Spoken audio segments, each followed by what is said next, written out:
Hello, everyone. Welcome to night two, the final night of the 2024 Solo Performance Showcase. My name is Lee Rondon Davis. I use they, them pronouns. I'm the leader of artistic curation and marketing here at Crowded Fire. Before we begin, I want to acknowledge that I am zooming in from Huichin, home of the Lishan Chochenyo-speaking Ohlone people who are still strongly present on their land, which is unceded and which we have colonized and settled as Oakland. Our theater and office sits on the land of the Ramaytush Ohlone people. In a moment, I'll drop some links in the chat to support the incredible work of local Indigenous organizations, Segura Te and the Ramaytush Ohlone organization, so you can support their land tax. In the East Bay, it's the Shumi land tax supporting Segura Te, and in San Francisco and the Peninsula, it's the Unikin land tax supporting the Ramaytush Ohlone people. So I'll make sure I'll drop that in just a moment. As we kick things off, thank you for joining us again. For those of you that are tuning in again this week, and for folks tuning in just tonight, welcome. This is a part of our larger initiatives program here at Crowded Fire. We do a number of incredible things to support the Bay Area theater ecosystem, supporting local artists. So that looks like internships and mentorships for young people. That is our Resilience and Development Playwriting Lab. That is our Ignite Ignite Fund, which is happening right now. You can apply if you're a designer or a technician for grants up to $1,500. That looks like our solo performance and audition intensives run by the incredible Dawn Monique Williams and M. Graham Smith, who I'm going to introduce in just a moment. But all of these programs were created by Crowded Fire because we recognized we needed a plurality of voices and experiences and humans working in the arts here in the Bay Area. And so all of these initiatives are in hopes to support local Bay Area artists. So to talk a little bit more about the solo performance intensive and showcase, I'm going to pass it off to Graham Smith and Dawn Monique Williams. And I invite all of you who are watching today live, please ask questions, shout things out, celebrate things in the chat. We'll be responding to them and lifting them up as the evening goes on. But without any further ado, M. Graham Smith and Dawn Monique Williams. Thank you, Lee. Thanks so much. Hey, Graham. Hey, Dawn. It's good to see you. You too. I can't believe that our audition intensive is all done and our solo intensive is all done. And now we get to celebrate the work of all of the folks who participated in the intensive. We'll be showing you some clips tonight of their work. And if you missed Tuesday night's broadcast, you can skip back to that on YouTube or Facebook and check the replays of those because there's some great work happening on Tuesday. Yes. Oh, I'm riding high on Tuesday right into tonight. Ready Yes. with new friends. Yeah. So Dawn, maybe we should introduce ourselves and just say a little bit about kind of why solo work speaks to us. Yeah. So I'm Dawn Monique Williams, as Lee so graciously introduced me. And I think most people know me as a director, but long before I was a director, or even before I was acting, I was a writer and performance poet. So my point of entree into solo work really came through poetry. And I'm still a poet, and I work with actors a lot on generative theater making. And I'm M. Graham Smith, and I'm also a director most of the time, but I started out as a little baby actor and went to the Del Arte School of Physical Theater where we were up to all sorts of clowning and solo work. And then one of our guests tonight, which you'll meet later on the panel, Kevin Ralston, approached me one day and said, "Hey, would you help me create this show that I have in my dreams?" And it was really a dream come true for me too, because Kevin showed me in our process a way forward to make really, really incredible work. And since working with Kevin, I've been trying to work more and more with lots of different solo performers to bring their work to the stages. So we'll get to meet Kevin later, but maybe now we should talk a little bit about like what the intensive was so that people listening might be interested in doing that work can sign up for next year's intensive. Yes. So this was our second pass. Well, our our third, but each iteration was a little bit different. So this is our first time being able to work with artists in person, and we did a 3-night generative lab. So we spent 3 Tuesdays together working through some writing prompts, sharing different different tools for generation. And then we asked the participants that were interested if they wanted to share about 5 minutes of their works in progress. So what we'll see tonight is just the beginning, just the seed planted, just the launching point. Some of these works may go on to be full solo pieces, evening length. Some might turn into multiple character actor plays. We don't know, but we're just at the beginning with these works. Some of the things that I remember, us getting really excited about and talking about in the lab that make us really passionate about this form is, first of all, the principle that actors can also be creators, not just interpreters, giving them the power to tell the stories that are meaningful and important to them. I also think there's generally like way too much gatekeeping happening in our theater ecosystem. So solo work seems like a great way to jump the gate and get in and make the work that you want to make without having to make other people like happy or like wake up and open the gate for you. I just love that about this work. It's like, let's just go. Yeah. And of course, We are in the thick of it. We're still in COVID recovery. We're seeing theaters shut down left and right. We're seeing uh, institutions pull their funding. So solo work is a way to kind of push back on the idea that it costs millions and millions of dollars to make a play. We are just trying to scale it to human scale. And an artist in a stool can mount a solo work if they can get people to show up to see it. Yeah, and And of course, oh, go ahead. no, you go ahead. Well, just the possibilities for solo work are endless. And as part of the workshop, we shared some examples of Anna Devere Smith, John Leguizamo, Sarah Jones, Dale Orlando Smith, like a lot of artists who come to solo work from different paths and trajectories.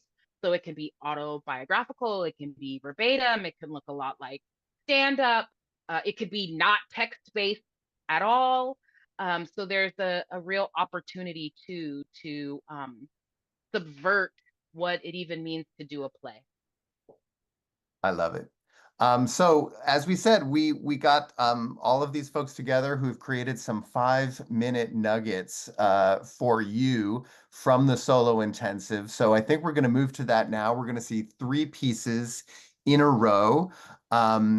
And then we're going to move to this panel discussion with 4 incredible artists: Armando McLean, Kevin Ralston, Kenny Yun, and John Gentry, and we're going to be in conversation about the state of the art. So before we get to that, let's roll these clips.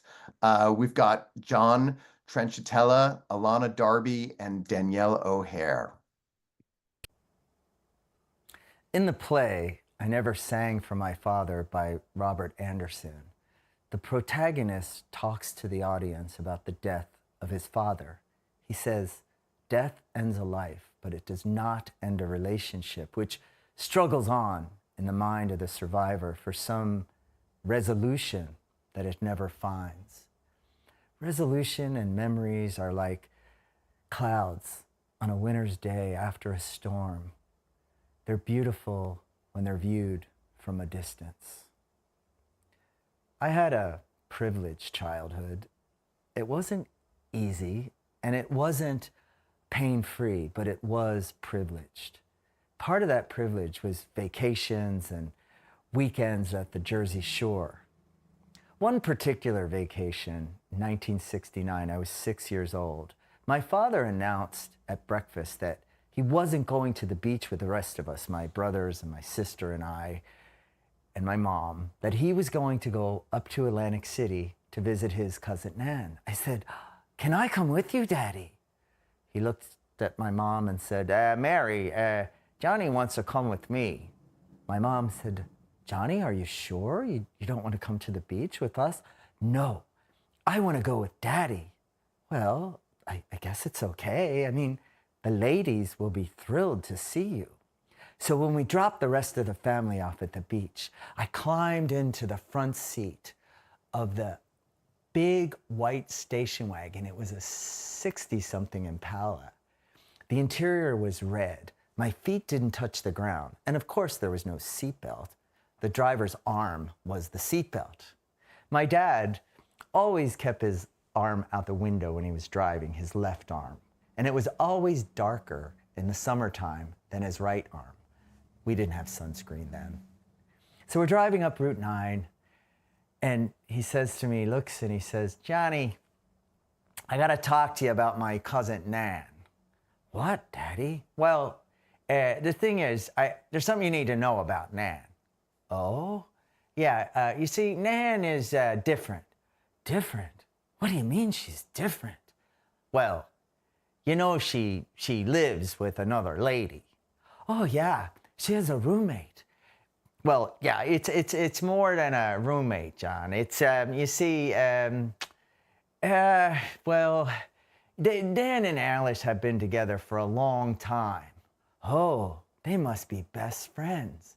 "Well, yeah, but they're more than friends. You see, they're well, you know how your mother and I are together in a special way?" Yeah? Well, that's how the Nan and Alice are. Oh, okay. Yeah, I need you to be polite and don't ask a lot of questions. So when we pulled up to the house, it was a giant white house with blue awnings. Out of the house comes this woman with the shortest hair I had ever seen on a lady. And she runs over to my dad and she hugs him. And then she comes over to me and she says, "Hi, you must be Johnny. I'm Nan. Aren't you beautiful?" And then another lady comes out of the house and she was tall with silver hair. She was taller than my dad.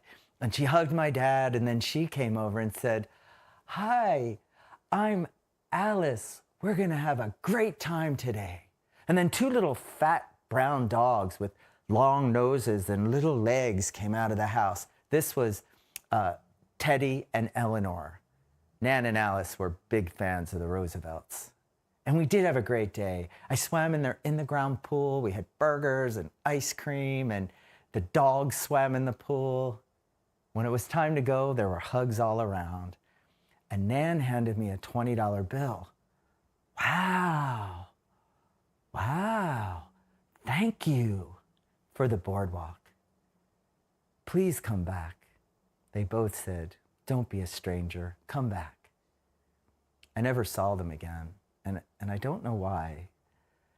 My dad kept in touch with them, and when my mother died 5 years later, they sent flowers and food to the house, but they didn't come to the wake or the funeral. My dad told me when they both died, not far apart from each other, and he went to both of their funerals. As I got older, I started to understand why Nan and Alice were described as different. And I suspected that I was different too. When I hit puberty, I was terrified that I was different because I had heard about the dykes and the fags and the queers and how they were against what God wanted and God didn't like them.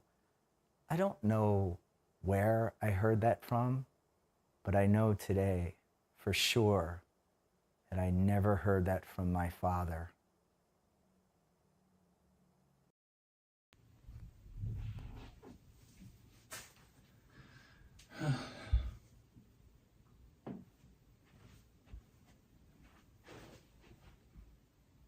Who is that? Oh. It's me. Me walking down the aisle to that frozen Russian lake. Everyone and their babushka wearing fur hats and muffs. An old Orthodox priest says, "Please, I don't care that you're trans, drink up," as he offers us shots of vodka to stay warm. And our families look on. Irina cries beautifully. Her offering of severe emotion for the sake of the event. The wedding. My wedding. Constantine's and my wedding. After we kiss, we walk back up the aisle. The frigid air adds a natural blush to my cheeks. The crisp chill makes my hairspray a little crunchy. My parents look on stoically. Emotions were never their thing. They're proud I found a good man from a good family. At least his mother has money. He may be the stock of a petite bourgeois from Kiev, but he is a wonderful man. And he's mine. He's mine.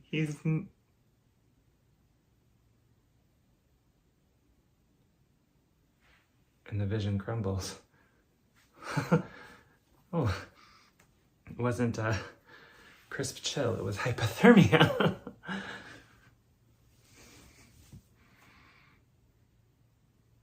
I see Nina approaching with her meager shawl. Spring storm bruised, the lake far from glass. It was her. It was always her.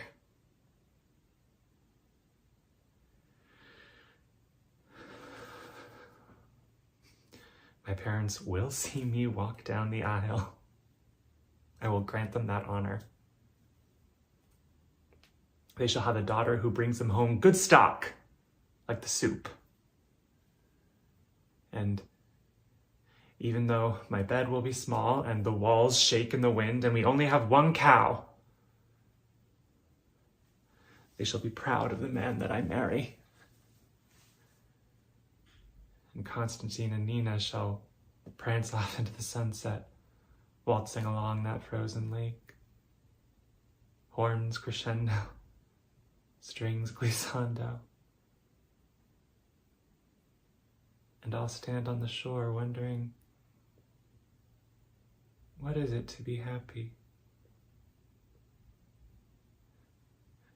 And then I'll realize to be alive is to chase happiness no matter how fleeting. And to be dead is to allow the truth of the matter to take hold of our life. And that is the most Russian thing I can do. Honor the truth.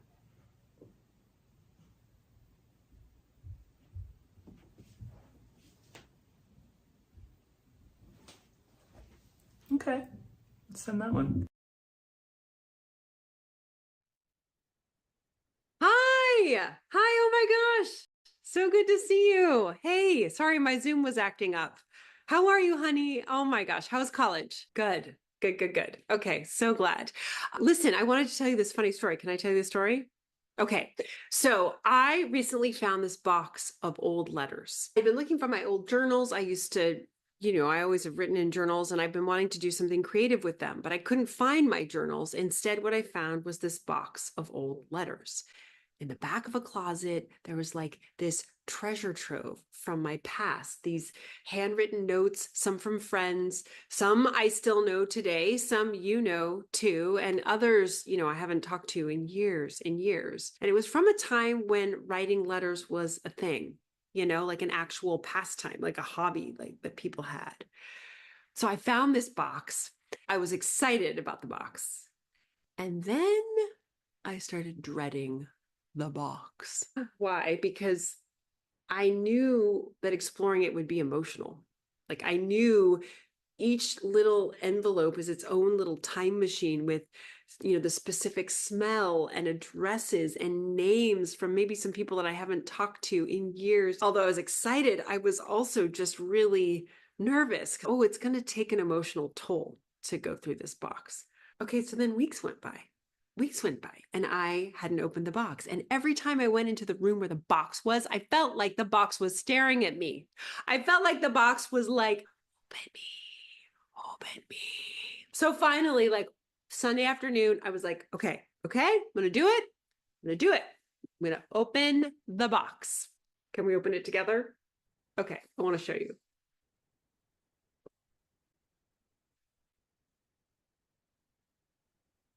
Many letters. But the first one I want to talk to you about because it's from a dear friend of mine, someone you know. We were first friends in middle school. Well, I knew who she was. She didn't know who I was because she was too cool. But we then became friends in high school. We did theater together. And as you know, we've been friends ever since. We were actually even pregnant at the same time. I was pregnant with your brother, not you. So this letter was written when my friend was in college, just like you.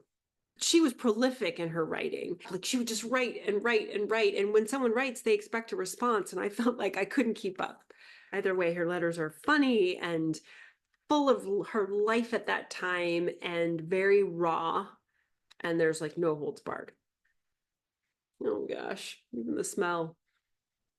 My favorite is page 5, which was written on a speed poster. Do you even know who this is? This is Keanu Reeves. My friend loved Keanu Reeves, and she used a speed poster as stationery.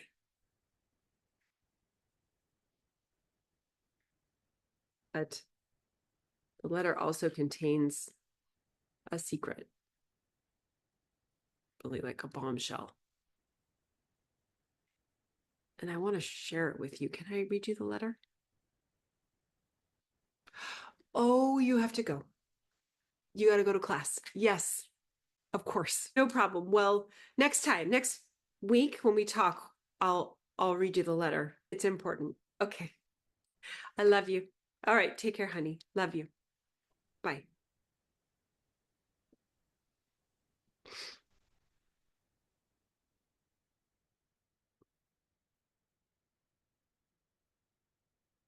Wow. So proud of them. Those were Oh my amazing. goodness. You guys, let's put some love in the chat for those pieces. Drop a line for the participants. Let them know what you thought of those nuggets and encourage them to keep writing till they get a full cutlet. Um, and I think we've arrived now at the kind of centerpiece of our evening, which is this panel discussion by 4 established solo performers who are going to chat for about 30 minutes about the state of the art. So let's introduce them. First, going to introduce Kevin Ralston, is an award-winning playwright and actor. His most recent play, Deal with the Dragon, won the Theater Bay Area Award for Best Solo Performance, as well as awards and accolades from its run at the Edinburgh Fringe. He's an actor who's worked on almost every stage in the San Francisco Bay Area, including ACT, Marin Theater, Magic Theater, Theater Works, Z Space, and many others. I have the pleasure of introducing Armando McLean, who was a participant in our last solo workshop and digital festival.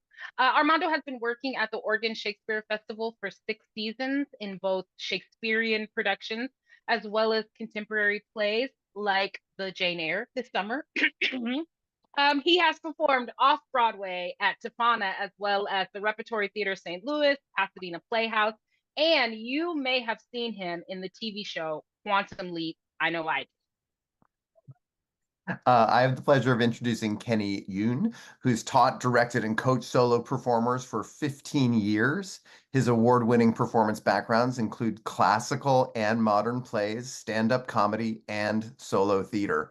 His solo work includes Lettucetown Lies, about growing up in Salinas, California, which was named Best Solo Show of 2009, and the dark Dada comedy, The Kim Jong-il Experience, and Mom Spilled Guts on My Tater Tots. We will also welcome to the stage John Gentry, who is an LA-based award-winning actor, playwright, and educator. His regional theater credits include roles in Clybourne Park, A Christmas Carol, and my favorite play, Romeo and Juliet. On screen, he's appeared in Meeting Matt Damon and voiced Preston Garvey in Fallout 4. His solo show, Black Bastard, just completed a sold-out run at the 2024 Hollywood Fringe Festival, garnering 3 award nominations and 2 wins. So let's welcome our guests, give them some love in the chat as we start our conversation. I feel so lucky to be talking to the 4 of you right now. Thanks so much for being here and for spending some time sharing your knowledge about this work that we call solo work. And so I'd like to start by asking each of you, and I'll start with Kenny. I'd love to know kind of like how you came to solo work. How did solo work call to you, and kind of how did you dip your toe in and then dive in? So Kenny, tell us a little bit about when solo work found you. Sure. Thank you so much for having me. It's such an honor. I came in through a non-conventional route, as I think the other people here today. I do not have a performance background. I actually was in recovery and getting sober, and I heard sober people talk about taking improv classes to kind of help learn how to socialize as clean and sober people. So I went into that, and it just kind of took off from there. And I got into stand-up comedy, and then started doing some small production plays. And I wanted to like do both comedy and drama, so someone suggested taking a class at the Marsh. The stand-up comic Brian Copeland had was still having a very successful run with his solo show, Not a Genuine Black Man.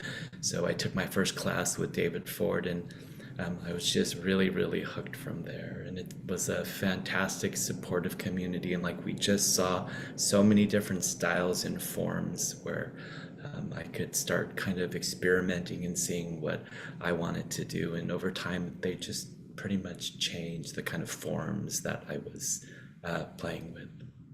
Oh, that's great. Thank you. John, can I ask you the same question? I know John as an actor for many, many years in many, many productions, and then I just had the joy of seeing Black Bastard recently. John, how did you make the journey from an actor in plays like Romeo and Juliet to making your own play? Solo work found me. I always thought I would do ensemble work. I love being on stage in an ensemble. I love plays and creating something together, but I've always had a story or multiple stories inside of me that I knew at some point I would have to tell.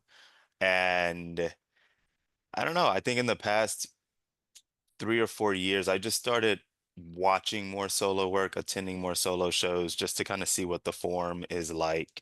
And um, I think COVID coupled with the entertainment strikes, the writer strike and the actor strike, just opened up so much free time where I decided I really wanted to take creative control of my artistic career.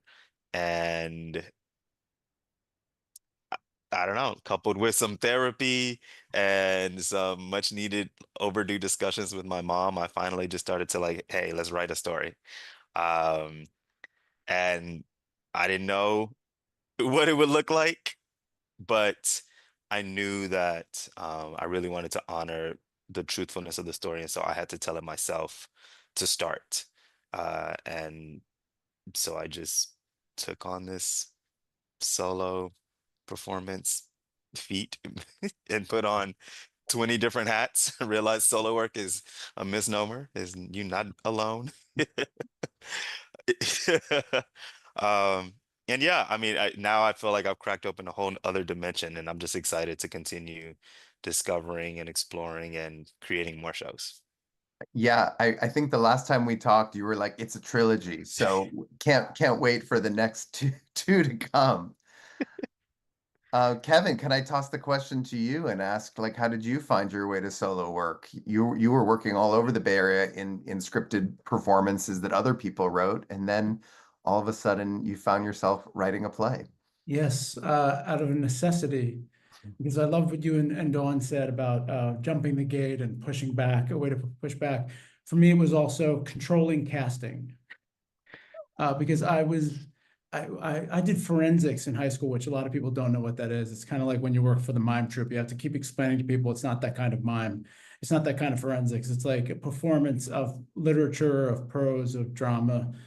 And here I was at the age of 13 and 14, like reading these heavy plays and playing these heavy hitting roles. And then as an adult, I was just the sort of white guy who didn't get it, which is definitely a way to make a buck. But it was just over time unfulfilling for me. So I started writing, and yeah, and it just took off from there. And I met Kenny in 2011 at the Marsh, because that's where I began to learn the form. And I mean, even to say that learn the form is, I really appreciated what somebody else said, which is like, it's anything. It just morphs. It just changes to who's doing it and what the content is. And it's really exciting. Yeah. For folks that don't know, Deal with the Dragon, the piece that we worked on together is really, even though it's a solo play, it's a three-character play. Mhm. And so it's kind of unusual in the form in that sense. Armando, can I ask you a little bit about where you found solo work and what made you sign up for that solo intensive a few years ago at Crowded Fire?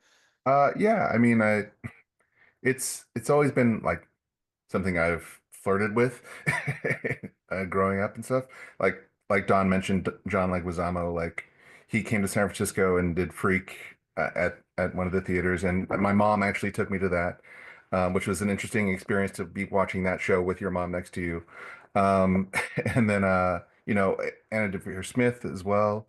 And then I went to CalArts, and there's always this like one uh program that you have to like do like work on solo pieces and just like it doesn't matter if it's good or not, just do something or whatever.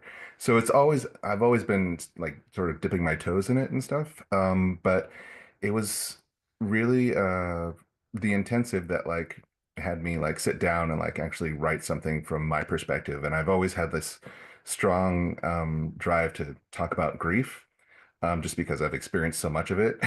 And so yeah, it was sort of my way to like sort of talk about it with the tools that I've learned as well. And what really interests me about solo work is like, like we're saying, so much of scripted work is somebody else's. Like I've done a lot of Shakespeare, which is great, but it's not necessarily made for me or people like me.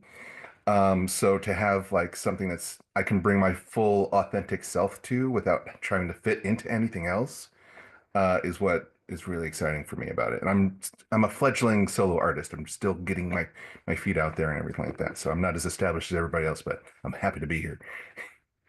I'm so happy you're here. I'm so happy all of you are here because I feel like all of you represent a lot of different ways of doing this work and, different ways of practicing the solo ethos.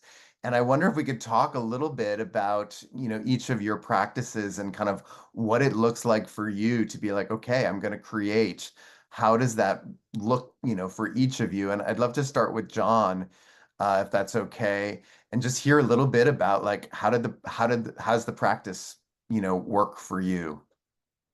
It started with a sort of running journal, or basically it was a Google Docs. And anytime I had ideas, I would just write the dates and sort of just bullet point ideas because I didn't want to filter any of my creative impulses. I wanted everything to sort of be in the pot. Obviously, not everything made it into the show, but I feel like this is the first time where I sort of say yes to every creative impulse and said, let's see what's on the other side of that. So a lot of like not filtering myself.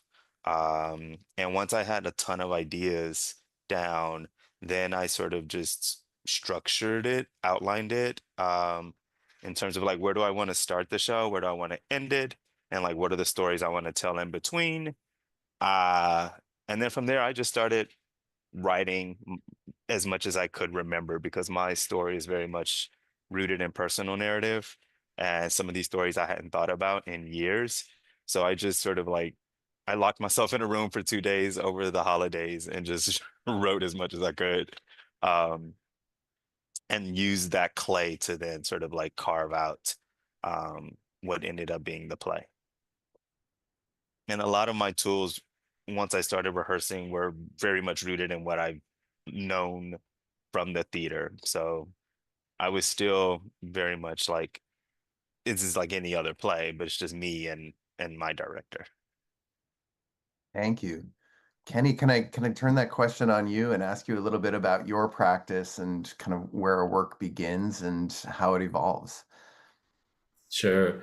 A lot of the work has started with something that maybe has been really annoying me or something where I've done a lot of like maybe quote healing work around, but it's still there, it's still percolating, it's still very strong and intense at times. So trying to find ways to get into it. Where do I drop in? And sometimes it's kind of starting with maybe some really kind of bad, kind of superficial jokes and doing direct address like with the audience and then slipping into scenes and trying to find ways to construct a scene with multiple characters. And a lot of that has been influenced by my director for like the last probably like 14 years, Charlie Varon, who is a longtime colleague of David Ford's. And a lot of Charlie Varon's approach is about just how to really inhabit the moments, whether it's direct address or the characters, and then trying to just let those characters come alive and then see where that scene wants to go. I've written mostly autobiographical stuff, like about my family or about loved ones, except for the Kim Jong il one. But during the pandemic, sorry, I'm going to get a little serious here. When violence started spiking towards Asian Americans, especially Asian American women, and then the media kept shifting to other topics. But I was seeing on social media from friends and other news sources that the violence was still increasing, although the media was not covering them. And I'm kind of a gentle person. Regularly, but when I'm on stage, I tend to be very loud and over the top. So I kind of wanted to use that as a platform to keep getting visibility to the violence and hate crimes still happening towards Asian American women. I somehow connected with Karen Finley, the performance artist from the 80s, who's a professor in the political arts department at NYU Tisch. She said she would mentor me, so I started learning about how to do stuff more conceptually. So then how to create aesthetic distance instead of just being bombastic about the violence happening, because the audience starts getting numb to that. Then how to start conceptually playing with like aesthetic distance so that some of that story can be told through other devices, whether it's poetry or just physicalization.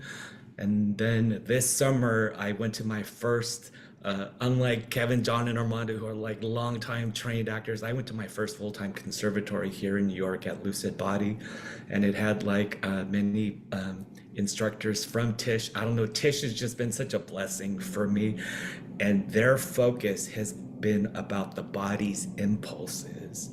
And especially the clown teacher that I had, Julia Proctor and Kathleen McNenny, their emphasis is so much on physical impulses, which Graham, I think you know about having gone through Del Arte and through clown training. So I'm really curious now, how can we be as vulnerable as possible and then also be as extreme and outrageous at the same time, and then start building in again different devices. Here in New York, a lot of the theater that I've seen in the last 6 months, they're clashing so many different genres and aesthetics together. It's amazing. Some of it is a little gimmicky and doesn't work, but the creativity of colliding so many different forms together just feels magical. And I was kind of getting a little bit of feedback when I was doing my first draft about the attacks on Asian Americans. You know, it's the Bay Area workshops. I was getting kind of like, you're preaching to the choir, we know. So I have a lot of feelings about that. So then how can I like penetrate through that? And so I'm looking at, again, using different devices. And I think because Asian American women, people of color, LGBT, that our bodies have been the targets of hate and violence, I'm super interested in what we can express, our impulses that we've learned to push down to survive, be safe, etc.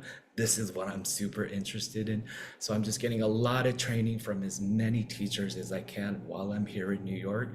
And then when I come back to San Francisco at the end of the year, I'm wanting to work with people to help them, to support them, to really dig in and connect with their impulses, to start developing material. I'm going to Pig Iron. I just made my payment today in Philly, so I can learn devising ensemble based, and it's gonna be all like body based. Graham, this is all your stuff. I just totally want to like talk to you at some point about that. I'm so excited about everything that you're saying, but I think it is such a wonderful, and the way you're describing the body as this nexus for both the way that we walk around the world and the way that we can attract violence or other things, and then the way that the body is then also the solution to some of those questions, and the body is what you're investigating to tell the stories that will lead us out of those narratives. So powerful. Kevin, can I turn to you and ask you about your practice and how a work percolates and comes to life in your creative practice? You sure can, but first you got to include me in that call with Kenny, because I have to hear more about that. It's so good to see you. Yeah, so a lot of what Kenny said resonates with me. I think, and I really appreciate just thinking about this question. So yeah, it's like when I get tackled by rage or resentment or terror, and I don't know what else to do with it, that's what gets me writing.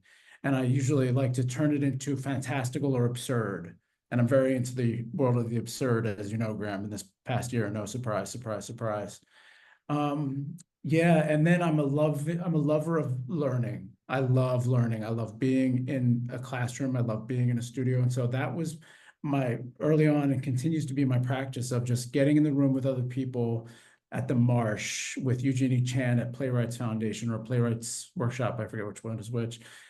Studying with David Ford. I love that process, but I also love, I'm a research fanatic. Like in my first play, Crystal Christian, which was inspired by the outing of Ted Haggard, who ran the Universal Life Church and got caught with a gay hooker doing crystal meth. Oops.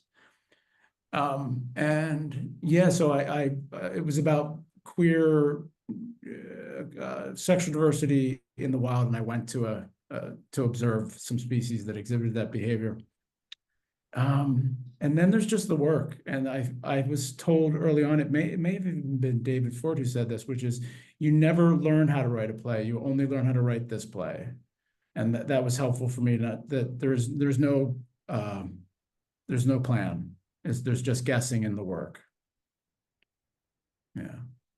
Yeah, there's no map, right? When you're There's no making map. something original, it's one of those daunting things where it's like, okay, we're just gonna have to start putting putting one foot in front of the other and see where this path leads us and this path leads us.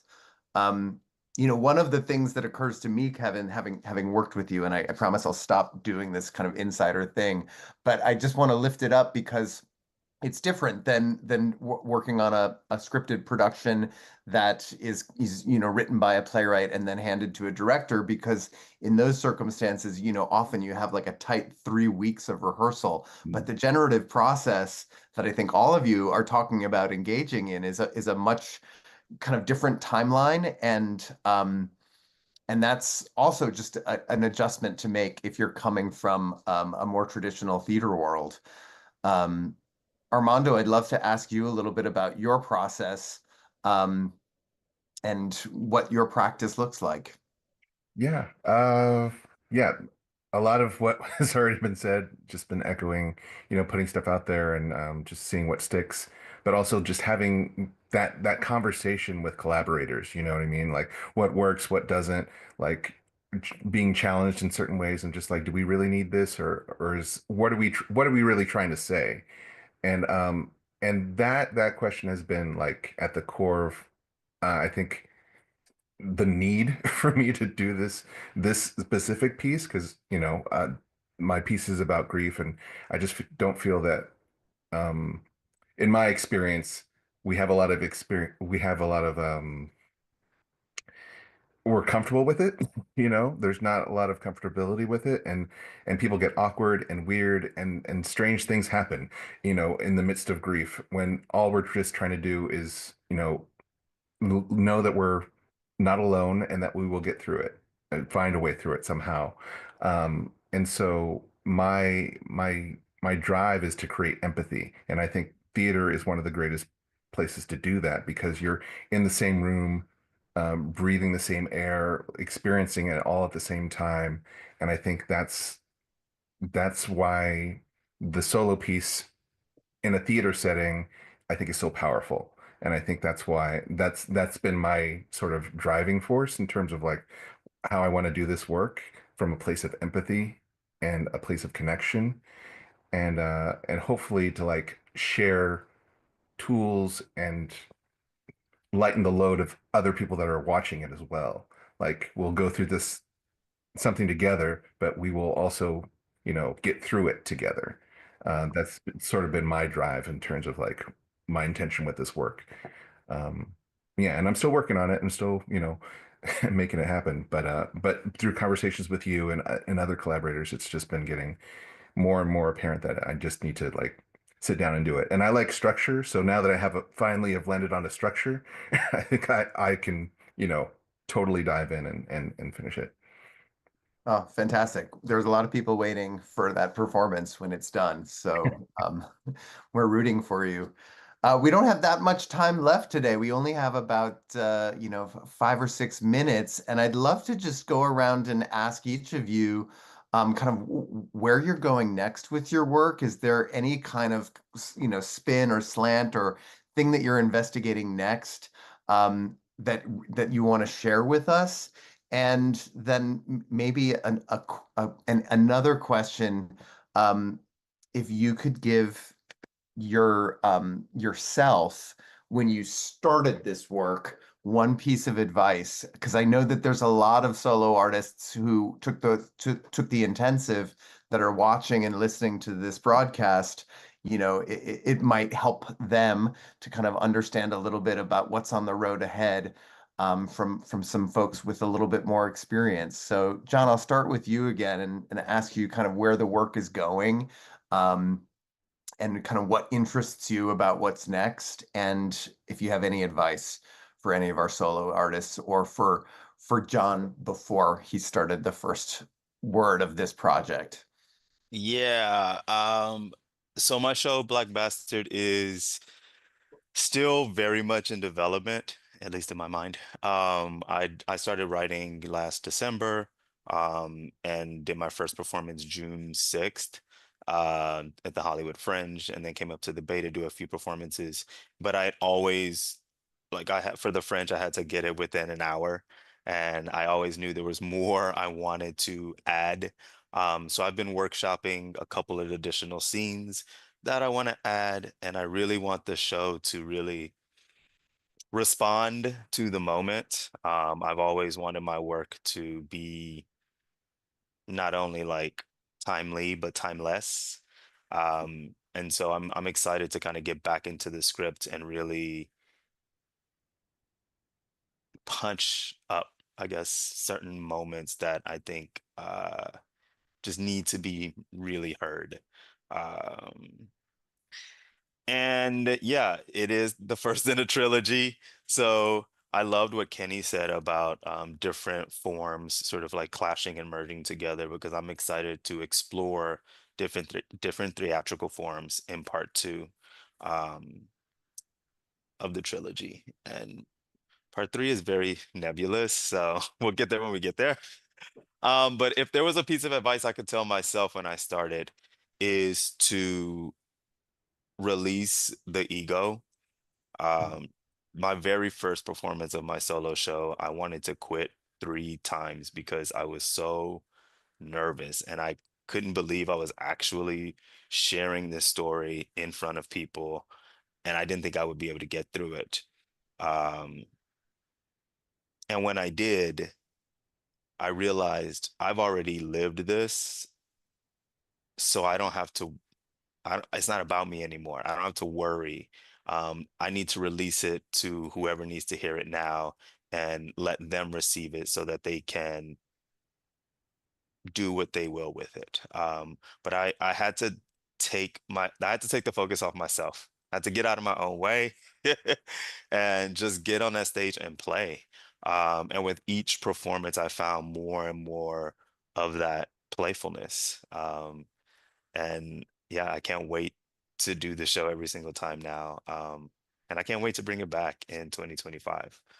I'm excited for the little tweaks and changes that are coming. And I'm so excited for the San Francisco audiences to get another chance to see it. So if anyone out there is excited about solo work, you've got to come see Black Bastard when it comes back to San Francisco. Yeah. Kenny, can I turn to you and ask kind of where you've told us a lot about kind of what you're investigating next. Do you have a sense of how you want to incorporate that into a coming project? And is there something that you have learned in your work that you'd like to share? Yeah, so I've incorporated some of this, and then I presented it at Sea Level, produced by Jeremy Greco in San Francisco before I left for New York again a few weeks ago.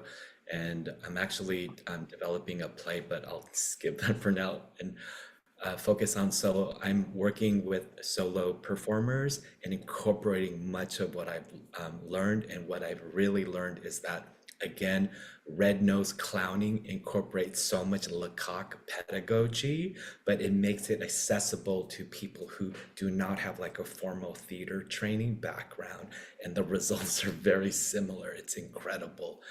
And then at the same time, what I've learned from these NYU Juilliard theater instructors, I've used with people like Steve Budd, who at the SF Fringe Festival in the summer happened to win Best of Festival, and just really get into the acting technique with him. So working with everyone with Red Nose Clowning, and then with trained actors using a lot of the training here, so that solo performance can be funny, but I'm really, again, interested in the impulses and how much can we bottom out in the depth of our emotions and express our inner life. I'm interested in this. How much of our humanness can we really express, especially with what's happened since 2020? So yeah, just how to make solo performance just hilarious and as deep emotionally and physically as possible. And then looking back, I would say to Kenny, to try to focus on the process, to develop yourself as an artist, that everything is an iterative process and not on the outcome, not on the product. But yeah, how to keep growing as an artist. I love that so much. I feel like those two things are very related to each other. That idea of like just be present with the process and the idea of clown. And I love the way that you're talking about clown as a practice of resilience that comes from the body, that comes from our impulses to keep going and to rise above, or to push through. Whatever the world is throwing at us. I love that so much. Kevin, can you tell us kind of what you're cooking up next and what advice you might have for little baby Kevin at the beginning of the solo work that you began? Yes, I love this question. I think first what I would say to baby Kevin is you don't know what you're writing yet. You don't know what it is yet. So don't feel compelled to explain it to others. They can ask questions, and if you are inspired to answer them, answer them. But and if you do think you know what it's about, you're probably just copying someone else, which is fine as long as you know you're doing it. But I think really don't explain it. Find people that's how Graham and I came. I was working at the Marsh for a couple of years learning how to generate for solo, but I still didn't know what it was. And once I did, I'm like, oh, now I know who I need to work with. I need to work with Graham. He has the magic touch that this needs, the sort of scary, frightening aspect of things. And where I am now is I'm devouring absurd plays like Rhinoceros and Waiting for Godot. I'm just in an absurdist mood for the past year, and that led to a little bit of James Joyce because of the Beckett connection. But I'm also simultaneously, I'm the basis humor right now. I'm obsessed with Martin Short's character of Jiminy Glick and Dame Edna Everage. They're sort of characters that give you permission to act badly. That's what I want now. I want to stop censoring myself and stop walking on sort of precious eggshells and just be the person who just says all the obnoxious shit that is in the ego mind. Yes. Yes.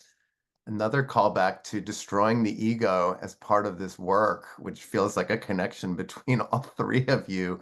Armando, take us home. What's the big plan for what comes next, or how does that get articulated? And do you have any advice for yourself?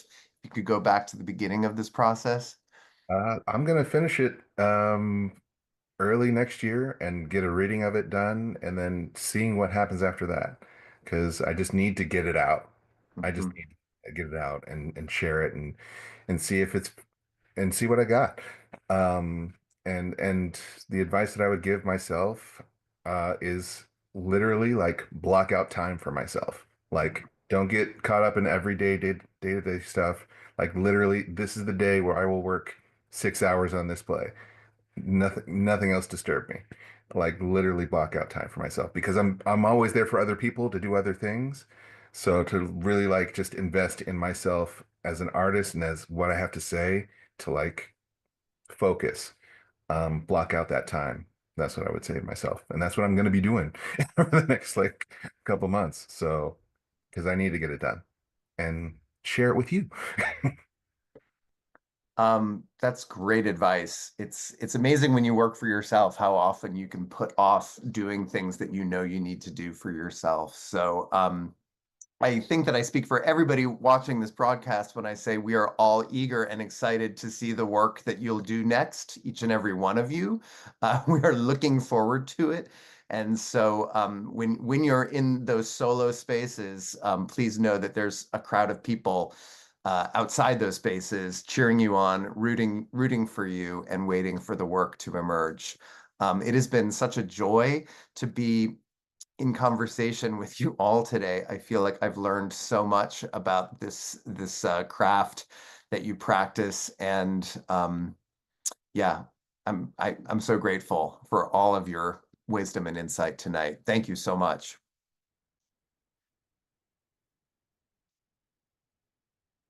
Oh my God, Dawn, that was so amazing. And I feel like I loved sitting in. Loved sitting in. That was so great. I'm going to encourage people watching the stream.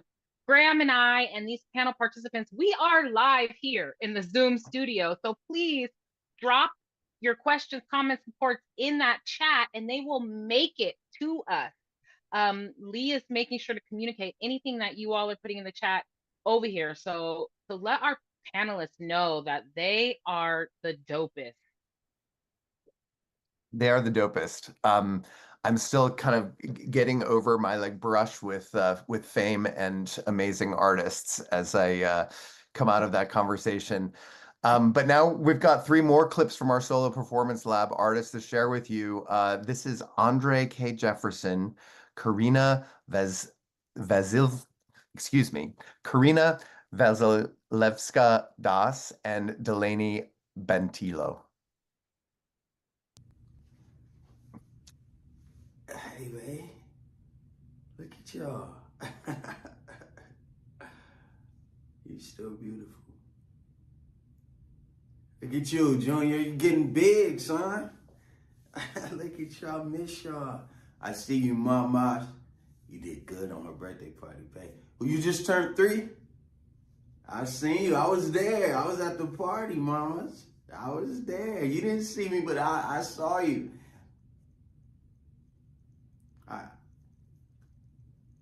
I heard your wish. Look at y'all. I miss y'all. I'm still here. I'm still here. And I know you still feel me, right? I know you do. You have to.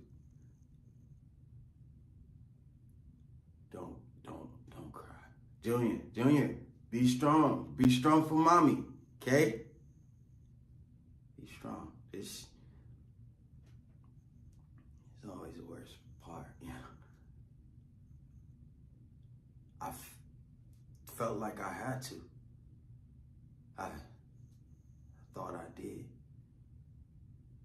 I just felt like I couldn't live anymore. It's been on my mind a long time. You know, I thought about it day and night, and when I did it, I wasn't even thinking. I just pulled the trigger.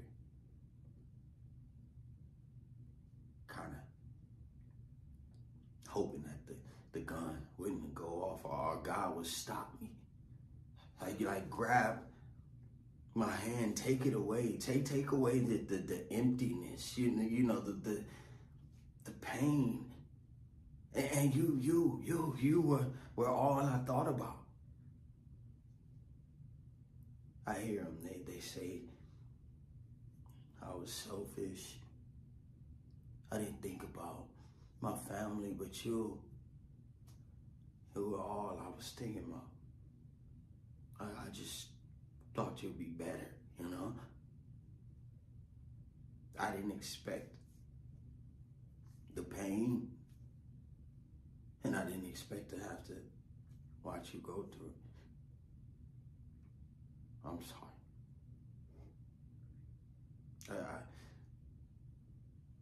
I wish I could take it back.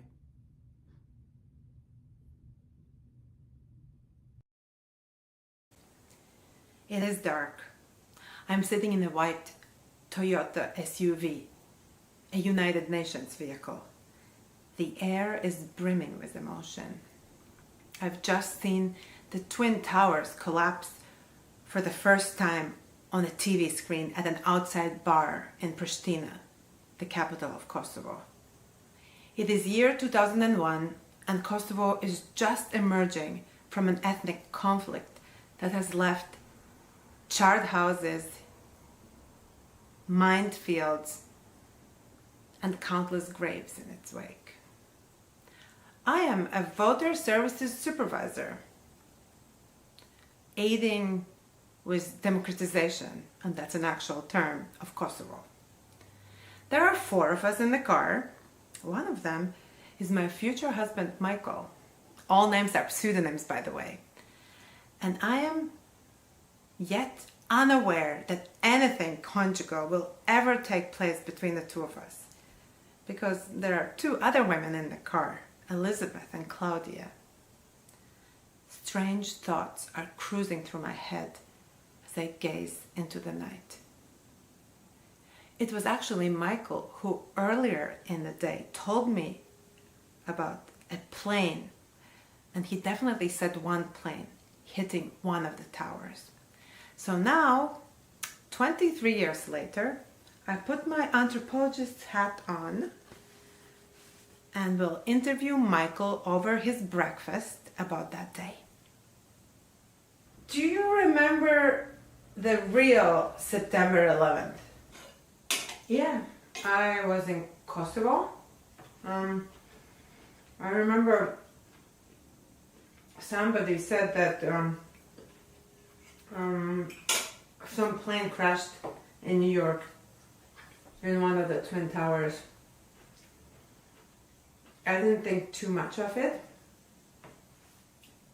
And then it became apparent that something bigger was happening.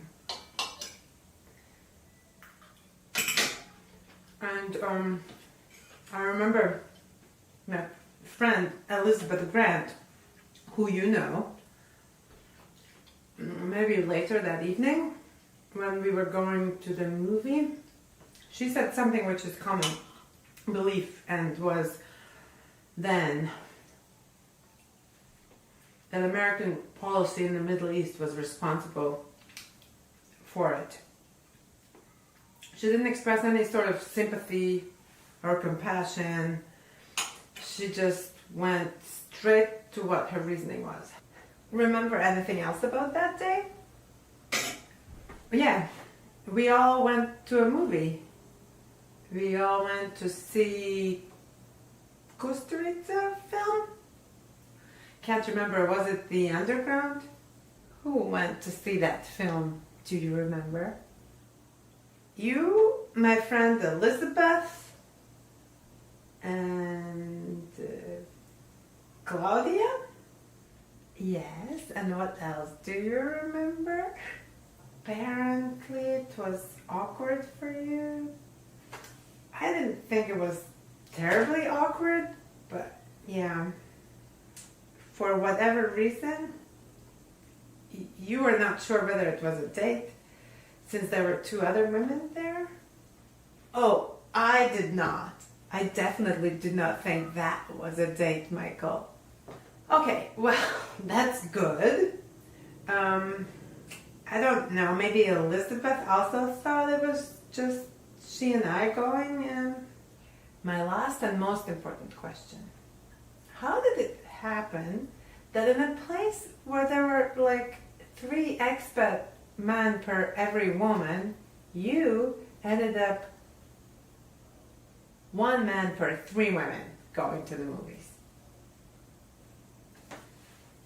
Just lucky, I guess. Is that the right answer?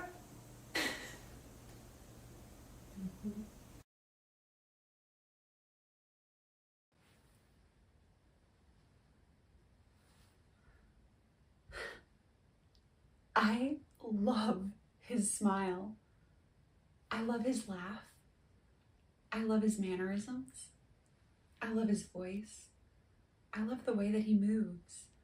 I love the way that his hands fly up sometimes when he speaks or reacts to something. Anything. Something happens or somebody says something and his body responds, and I wonder, what thought happened in his mind in that moment that made his body move with it? I love his smile. I know, I said that already. I love his smile.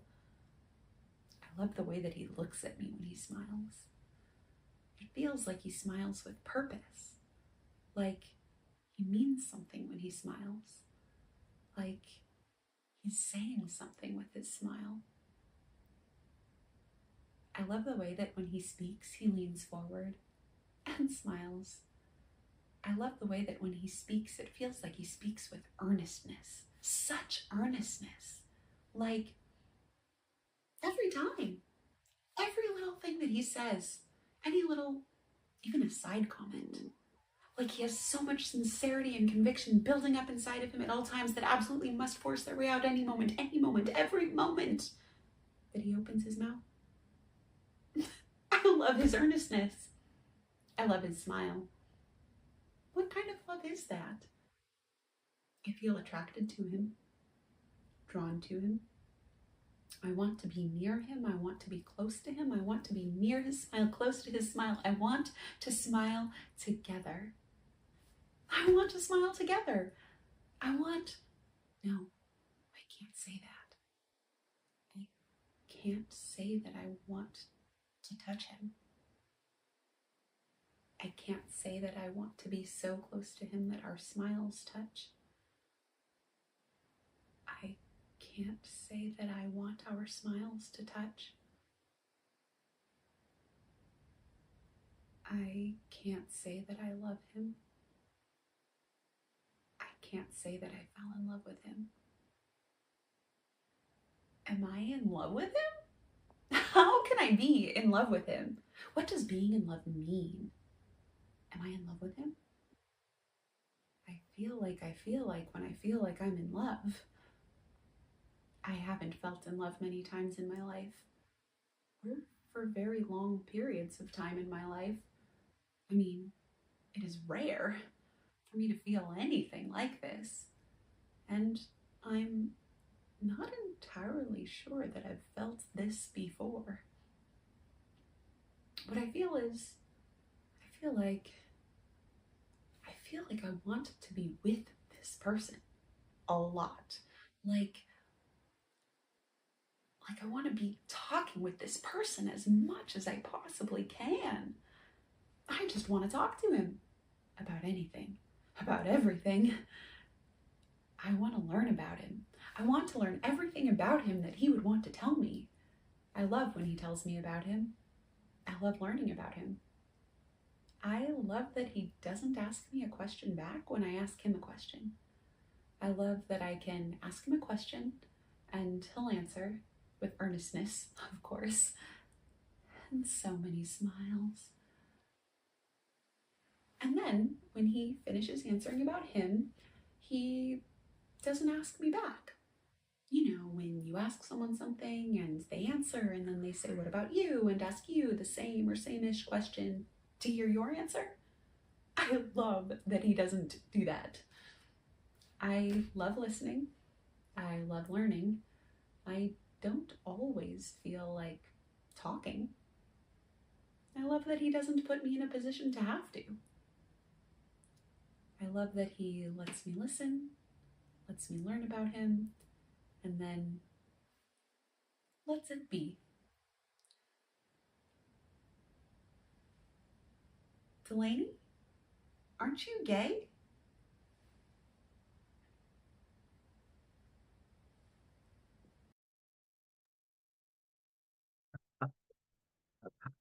All right, let's get some love in the chat for those final three performances. I'm just blown away by the range of work we've seen and heard about tonight. There's just so many different ways to do this work. I feel the love, Dawn. Before we go, I just want to shout out one of Crowded Fire's big initiatives because there's a deadline coming up. But I wanted to just tell people about the Ignite Fund because it provides grants to theater designers and technicians for professional development workshops, training opportunities, and to purchase design tools and equipment to strengthen the economic stability of someone's art practice. Grants will be awarded between $750 to $1,500 up to $7,500. The deadline has been extended to next Wednesday, November 20th at midnight. So go to Crowded Fire's website, check out the grant application for the Ignite Fund. And if you're a technician or an artist, you can get some of that funding to better your practice and to take your designs to where you want them to go. It's so great that the Ignite Fund is still going strong. It's really weathered the battering of times. And I know some designers have really benefited from that fund. Friends, that concludes our program for tonight. And we just want to offer a huge thanks to our panelists who were able to join us both tonight and Tuesday. Really gotta shout out our solo performers who shared their works in progress. If you know them personally, please reach out to them and stay on them about continuing to explore their thoughts and creative juices. We really have to thank some amazing folks who are with us behind the scenes, especially Lee Rondon Davis and Allison and Riley Allison, who managed all the technical wizardry with some special support and equipment from my dear friend Ray Oppenheimer. Yeah, Ray. And if you want to catch this program again or recommend it to somebody else, we'll be keeping these videos up on Facebook and YouTube for a while. So feel free to revisit them and share them. Thank you, everybody, and good night. Good night, everyone. Thanks for joining us.